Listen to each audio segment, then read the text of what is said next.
नमस्कार, before print dot in से मैं महेश शर्मा। भारतीय प्रतिरक्षा मजदूर संघ के महामंत्री मुकेश सिंह जी आज हमारे साथ बातचीत करने के लिए मौजूद हैं और इस बातचीत का विषय है आयुध कारखाने।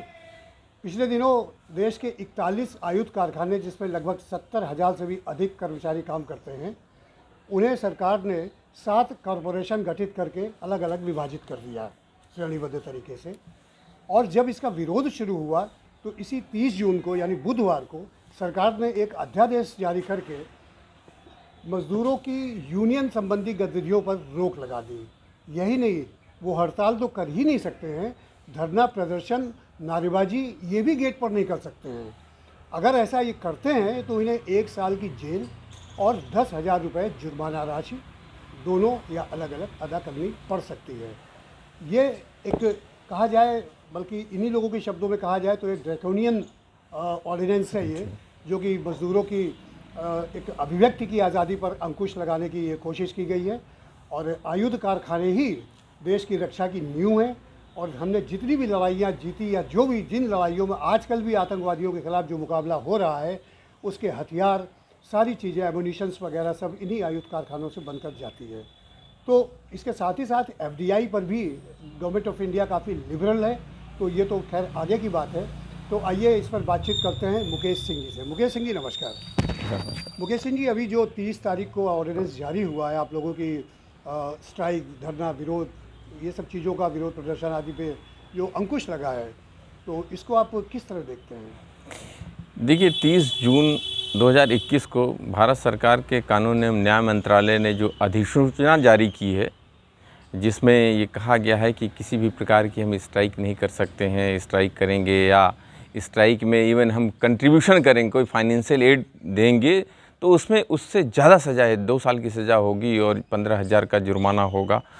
एक कुल मिलाकर के 2 साल या 1 साल? 2 साल। जो हड़ताल पे जाएंगे उनको 1 साल, और जो उनको कंड्यूस करेंगे, इंस्टिगेट करेंगे, हाँ, या जो उनको फाइनेंशियल एड करेंगे, उनको ज़्यादा सज़ा है। तो कुल मिलाकर के ये हम सबको बहुत ही तकलीफ़ दे है। हमारी आवाज़ दबाने की पूरी कोशिश है। जो हमको हड़ताल का अधिकार मिला हुआ था, इंडस्ट्रियल डिस्प्यूट एक्ट में एक व्यवस्था थी 1947 में जब ये एक्ट आया, उस समय से हम सब उसका बहुत सही ढंग से इस्तेमाल कर रहे हैं। कम से कम भारतीय मजदूर संघ या भारतीय प्रतिरक्षा मजदूर संघ के अगर संदर्भ में हम कहें तो हमने कभी भी उसका नाजायज़ इस्तेमाल नहीं किया। वो हम और ट्रेड यूनियन में हमने उसको कभी टूल के रूप में ही इस्तेमाल किया। हमारा लक्ष्य कभी नहीं रहा कि हम हड़ताल करने के लिए हड़ताल करें, नहीं। कोई एक बड़े ऑब्जेक्ट को हासिल करने के लिए अगर हमने बहुत सारी कोशिशें की और फेल हुए हैं तो हम हड़ताल की तरफ गए हैं। अब सरकार इस अध्यादेश के द्वारा डिफेंस सेक्टर में, चाहे हम लोग गवर्नमेंट डिपार्टमेंट में हो या पब्लिक सेक्टर में हो, इवन डिफेंस का अगर कोई प्रोडक्शन यूनिट प्राइवेट सेक्टर में है, वहाँ भी हम कोई आवाज़ नहीं उठा सकते हैं। तो ये इतना बड़ा काला कानून ये लेकर के आ रहे हैं, इसका कैसे इसको बर्दाश्त किया जा सकता है? 1 मिनट में आपको रोकना चाहूँगा। डिफेंस की कोई भी जो प्रोडक्ट या कंपोनेंट्स जो प्राइवेट सेक्टर में बनते हैं, जिस फैक्ट्री में बनते हैं प्राइवेट सेक्टर की, अगर वहाँ भी ये सब कुछ होता तो उस पर भी ये लागू है? बिल्कुल बिल्कुल। जैसे K9 बजरा है, L&T का है, महिंद्रा डिफेंस है, या सोलर्स की इंडस्ट्रीज़ हैं जो लोग डिफेंस में काम कर रहे हैं। इसने कहा कि डिफेंस के इक्विपमेंट्स या प्रोडक्ट्स जहाँ कहीं भी बन रहे होंगे, उन सारे इस्टेब्लिशमेंट्स को भी कवर किया। ये इसीलिए इसको हम लोगों ने ड्रैकोनियन वर्ड यूज़ किया है कि ये बहुत ही खतरनाक है। किसी भी स्थिति में, न केवल ये ऑर्डिनेंस फैक्ट्रीज़ में, बल्कि डिफेंस के जो दूसरे हिस्से हैं, जो डिपार्टमेंट ऑफ डिफेंस का पार्ट है, अभी जो नया DMA बन गया, डिपार्टमेंट ऑफ मिलिट्री अफेयर्स, चाहे वो EME का वर्कशॉप हो, COD हो, एयरफोर्स की BRDs हों, बेस रिपेयर डिपोज़ हों, इक्विपमेंट डिपोज़ हों, या नेवी के नेवल डकयार्ड्स हों, इन सारी जगहों पे, इवन जैसे कि हिंदुस्तान शिपयार्ड जो है अभी DPSUs के रूप में काम कर रहा है, आगे चल कर के ये जैसे HAL है, मिधानी है, BDL है, इन सारी जगहों पे कहीं भी ट्रेड यूनियन की गतिविधियाँ नहीं हो सकेंगी।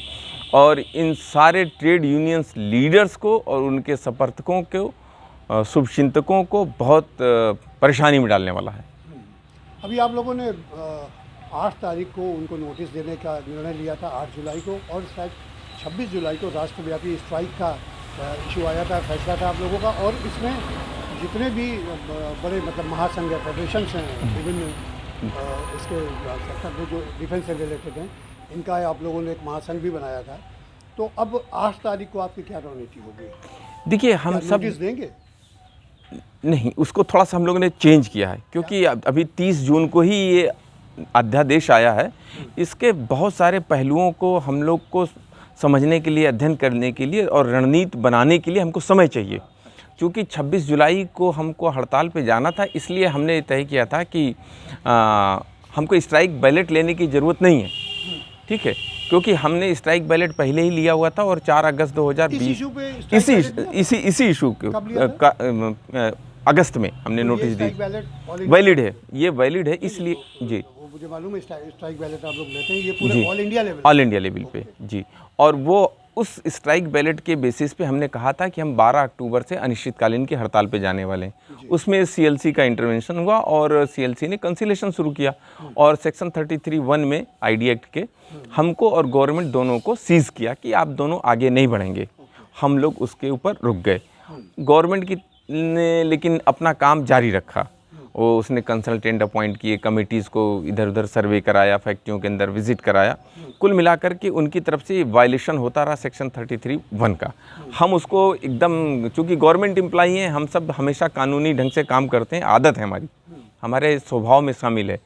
तो हम लोगों ने तो उसका अनुपालन किया और उसमें कंसिलेशन लास्ट में आकर के 11 जून 2021 को अभी एक कंसिलेशन हुआ और उसमें हम लोगों ने अपनी बातें रखी।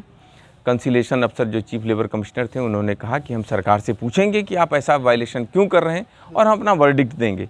लेकिन उनको क्या दबाव आया कि उन्होंने मीटिंग में नहीं बताया, लेकिन कंसिलेशन समाप्त होने के बाद एक नई नोटिस दी कि 15 जून को आप फिर से कंसिलेशन में आइए।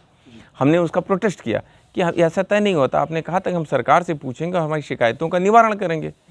उन्होंने किया नहीं और 15 जून को उन्होंने फिर से कंसिलेशन किया। एकदम 16 जून को जो कैबिनेट का मीटिंग होने वाली थी, उससे ठीक एक दिन पहले तो कहीं न कहीं हमारा मानना यह है कि भारत सरकार का एक ज़बरदस्त दबाव चीफ लेबर कमिश्नर के ऊपर पड़ा कि आप 15 तारीख को इसको फाइनलाइज करिए और 15 तारीख को कंसिलेशन फेल कर देते हैं। फेलियर ऑफ कंसिलेशन की रिपोर्ट गवर्नमेंट को 15 जून को, और वेरी नेक्स्ट डे जब 16 जून को कैबिनेट की मीटिंग होती है, उस दिन शाम को ये पता चलता है कि कैबिनेट ने डिसीजन कर लिया कि ऑर्डिनेंस फैक्ट्रियों का निगमीकरण होगा, उनको 7 कंपनियों में विभाजित करेंगे। तो हम लोग के लिए ये बहुत शॉकिंग न्यूज़ था। हम लोगों ने विचार किया और तय किया कि चूंकि हमारा कंसिलेशन फेल हो चुका है, हमको मैंडेट है। रक्षा मंत्री ने एक बात ये कही थी कि कर्मचारियों का हित कहीं भी प्रभावित नहीं होगा। देखिए सर, ये बहुत अस्पष्ट नहीं है, हम सबको उलझन में डालने वाला है। कैसे कहते हैं कि कर्मचारियों का हित संरक्षित रहेगा? हमारी बेसिक लड़ाई सर क्या है? हमारी बेसिक लड़ाई है कि ये 41 ऑर्डिनेंस फैक्ट्रियाँ पिछले 220 सालों से काम करें। ओएफबी का इतिहास 220 सालों से है। हम चाहते हैं कि ये अगली पीढ़ियों तक ये चले, इस शतक, दूसरे शतक, 200-400 साल तक, जब तक देश का इतिहास है तब तक ये ऐसा चलता रहे। ठीक, हमारी अपनी कोई ब्रेड बटर की लड़ाई नहीं थी। ऑर्डिनेंस फैक्ट्रीज़ का निगमीकरण का हम लोग विरोध इसलिए कर रहे हैं कि जैसे ही गवर्नमेंट डिपार्टमेंट से कॉरपोरेशन में जाएगा, ये कॉरपोरेशन चल नहीं पाएगा। उसके बहुत सारे कारण हैं, वो हम लोग को एकदम सामने समझ में आते हैं कि डिफेंस इंडस्ट्रीज़ में खासतौर से लोड फ्लक्चुएशन बहुत है। आज लोड रहेगा, कल नहीं रहेगा। आज जो लोड है उसको पूरा करने के लिए हमको कैपेसिटी इन्हेंस करनी है। वो कैपेसिटी जब लोड नहीं रहेगा तो हम बेकार नहीं कर सकते। तब वो कॉरपोरेशन अगर है तो कॉरपोरेशन घाटे में जाएगा। घाटे वाले कॉरपोरेशन को गवर्नमेंट सहन नहीं करेगी। तो इस तरह से कॉरपोरेशन बनते ही इसका मरना तय है 2 साल 4 साल में। तो हमारा कंसर्न, जो आपने प्रश्न पूछा, मैं बता रहा हूँ हमारा कंसर्न कहाँ है कि रक्षा मंत्री जी कहते हैं कि ये एकदम इनका भविष्य सुरक्षित रहेगा। कैसे सुरक्षित रहेगा? जब इंडस्ट्री ही नहीं रहेगी। हमने कानपुर में उदाहरण अपने, जो इंडस्ट्री बंद हो गई, उनके कर्मचारियों और उनके परिवारों का कोई हाल पूछने वाला नहीं है। उद्योग जब तक जिंदा है तभी तक लोग उनको पूछते हैं। ये कॉरपोरेशन जैसे ही चलेगा, आने वाले समय में बंद हो जाएगा, फिर हमको कोई पूछने वाला नहीं। रक्षा मंत्री जी ने फिर ये क्यों कहा कि अगले 2 साल तक हम इनको इंश्योर करते हैं कि इनकी सर्विस में कोई दिक्कत नहीं आएगी। हमारे पास तो अभी ऐसे भी लोग हैं जो अभी हाल में इसी साल भर्ती हुए हैं, रिक्रूट हुए, अगले वो 30 साल से लेकर 40 साल तक गवर्नमेंट जॉब में रहने वाले थे, इसीलिए उन्होंने गवर्नमेंट जॉब को चुना, ऑर्डिनेंस फैक्ट्रीज को चुना। उनका भविष्य क्या होगा?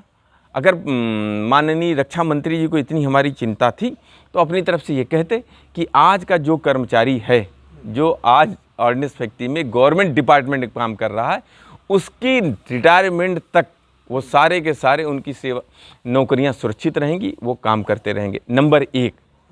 नंबर 2, इस बात की गारंटी वो लेते कि ये कारपोरेशन अगले 20 साल 30 साल तक चलेगा। ऐसा कोई रोड मैप लेके आते कि आप डिपार्टमेंट में हैं और जब कारपोरेशन में जाएंगे तो आप चिंता मत करिए, कारपोरेशन में भी अगले 30 साल 40 साल तक आपको वर्कलोड हम इंश्योर करते हैं। इन बिंदुओं पर रक्षा मंत्री की ये चुप्पी रही। रक्षा मंत्री को खुद कहना चाहिए था, क्योंकि हमारा जो विरोध है वो तो यही कारपोरेशन ने।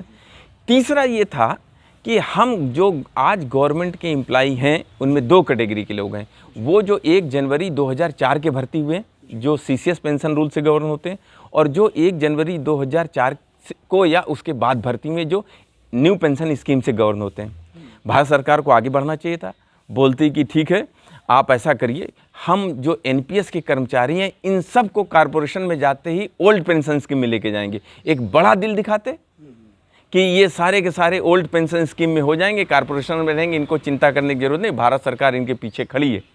ठीक।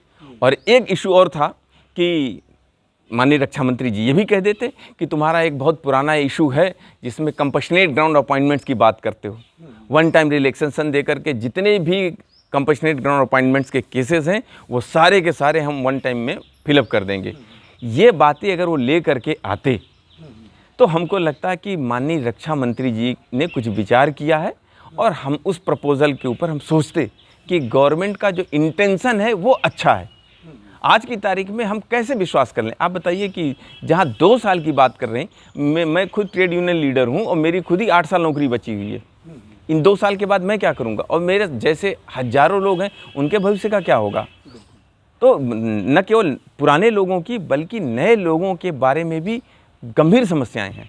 ये हमारी चिंता है सर। तो आगे की आपकी रणनीति क्या है इससे कम्बैट करने के लिए, इसका मुकाबला करने के लिए, इस ऑर्डिनेंस का और ये निगमीकरण का? देखिए, इसीलिए हम लोगों ने तय किया है कि अभी 26 जुलाई की स्ट्राइक के लेकर के हमको जो 8 जुलाई को नोटिस देना था टेक्निकल कारणों से, उसको हम थोड़ा तब्दील करते हैं। ठीक है, हड़ताल को नहीं करना या करना हम लोग बाद में डिसाइड करेंगे। अभी हम ये 8 तारीख को देश भर में एक बड़ा आंदोलन कर रहे हैं और एक काला दिवस मना रहे हैं कि इस अध्यादेश के खिलाफ हम सब एकजुट हैं और हम इसको स्वीकार करने वाले नहीं हैं। ये भी तो विरोध का ही एक रूप है। यस ये सर। अध्यादेश उस पर हड़ताल के मामले में हम नहीं कर रहे हैं। ठीक है, हड़ताल की तैयारी के लिए नहीं, हड़ताल का जो हमारा अधिकार था उसको हम बहाल करने के लिए अपनी बात रख रहे हैं कि सरकार का ध्यान आकर्षित करना चाहते हैं। और न केवल इतना बल्कि हमने एक रेजोल्यूशन अडॉप्ट किया। डिफेंस के जितने भी फेडरेशंस हैं हम सब ने मिलकर के एक रेजोल्यूशन अडॉप्ट किया है कि सरकार के इस काले अध्यादेश की हम निंदा करते हैं, भर्त्सना करते हैं और ये मांग करते हैं कि सरकार इस अध्यादेश को वापस ले। इसके साथ साथ देश भर में जितनी भी पॉलिटिकल पार्टीज़ हैं, सभी राजनीतिक दलों को, जो पार्लियामेंट की स्टैंडिंग कमेटी ऑन डिफेंस हैं उनके सम्मानित सदस्यों को और सेंट्रल ट्रेड यूनियंस को भी हमने पत्र लिखने की निर्णय किया है। इन सब को पत्र लिखेंगे कि आज ये जो डिफेंस इंडस्ट्रीज़ के साथ या डिफेंस सेक्टर के साथ हो रहा है, इसकी पूरी संभावना है, संभावना ही नहीं, इसको निश्चित मानिए कि कल को ये डिफेंस के अलावा बाकी सेक्टर्स में ऐसे ही कानून आएंगे और पूरा ट्रेड यूनियन मूवमेंट समाप्त हो जाएगा। ये जो अंग्रेज़ों के समय में जो लड़ाइयाँ लड़ी गईं वो उससे और जो हम लोगों ने हक हासिल किए उससे ज़्यादा बुरे स्थिति में आ जाए। 26 जुलाई की जो प्रस्तावित हड़ताल थी वो अब नहीं होगी। आज की तारीख में 26 जुलाई की हड़ताल कर पाना संभव नहीं है। इसलिए हम लोग जानते हैं कि यहाँ पर मैनेजमेंट या गवर्नमेंट के वो लोग जो बहुत अलग मानसिकता के रखते हैं, वो विक्टिमाइज और हरेसमेंट करते हैं। उनकी स्ट्रेटजी दूसरी होती है। वो क्या करते हैं कि वो बड़े जो ट्रेड यूनियन लीडर्स हैं उनके खिलाफ एक्शन नहीं करते, वो एक्शन करते हैं जो छोटे कर्मचारी हैं उनके खिलाफ ज़बरदस्त एक्शन कर सकते हैं। जैसा उन्होंने कानून में ले आए हैं कि वो 1 साल की जेल भेज देंगे, 10,000 रुपये या 15,000 या 2 लाख, 2 साल की जेल भेज देंगे। ये बड़े नेताओं पे हो सकता नहीं करें, ये स्ट्रेटजिकली ये छोटे कर्मचारियों पे करेंगे ताकि कर्मचारियों का विश्वास अपने नेताओं से डिग जाए कि देखो तुम्हारे बड़े नेताओं ने तो अपने आप को बचा लिया।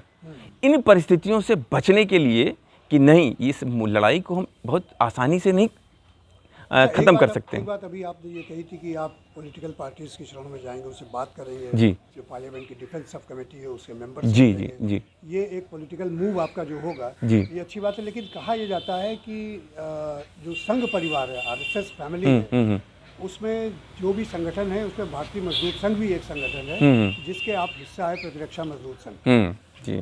तो ऐसी स्थिति में जो भारतीय जनता पार्टी के मेंबर पार्लियामेंट है जिनकी संख्या बहुत है जी, उन पर आप किस तरह का दबाव डालेंगे? क्योंकि अब वो तो मेजॉरिटी में है, फैसला तो वो बदल भी सकते हैं, कुछ भी कर सकते हैं।